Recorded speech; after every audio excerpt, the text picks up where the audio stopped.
చిత్తూరు జిల్లా రామకుప్పం మండలంలో ఏనుగుల సంచారం కలకలం రేపుతోంది. ధనియాల తండాలో గజరాజుల గుంపు బీభత్సం సృష్టించింది. గ్రామ సమీపంలోని వరి పంటను ధ్వంసం చేశాయి. దీంతో గ్రామస్తులు భయాందోళనకు గురయ్యారు. అప్రమత్తమైన రైతులు ఏనుగుల గుంపును తరిమికొట్టే ప్రయత్నం చేశారు. రాళ్లు, కర్రలు విసిరి బెదరగొట్టేలా గట్టిగా అరిచారు. ఆగ్రహానికి గురైన ఏనుగులు రైతులపైకి తిరగబడ్డాయి. దీంతో ప్రాణభయంతో రైతులు అక్కడి నుంచి పరుగులు తీశారు.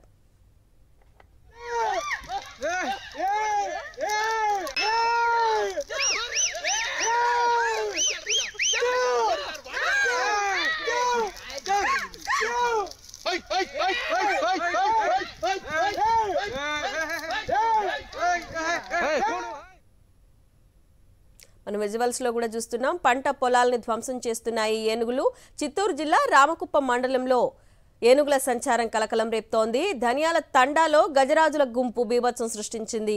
గ్రామ సమీపంలోని వరి పంటను ధ్వంసం చేశాయి. దీంతో గ్రామస్తులు భయాందోళనకు గురయ్యారు. అప్రమత్తమైన రైతులు ఏనుగుల గుంపును తరిమికొట్టే ప్రయత్నం చేశారు. రాళ్లు, కర్రలు విసిరి బెదరగొట్టేలా గట్టిగట్టిగా అరిచారు. ఆగ్రహానికి గురైన ఏనుగులు రైతులపైకి తిరగబడ్డాయి. దీంతో ప్రాణ భయంతో రైతులు అక్కడి నుంచి పరుగులు తీశారు.